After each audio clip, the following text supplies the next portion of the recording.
Hey, so if you want to book a hotel online using Booking.com, but you're not sure how everything works, yeah, don't worry. In this guide, I'll show you how to book hotels on Booking.com step by step in 2026. First, open Booking.com on your browser or mobile app. Now type the city, hotel name, or destination where you want to stay. Select your check-in and check-out dates, then choose how many guests and rooms you need. Click the search button to see available hotels and accommodations.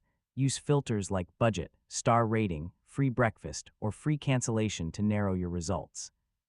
Before booking, always check guest reviews, ratings, location, and hotel photos. Pick the room type you want and review what's included in the booking.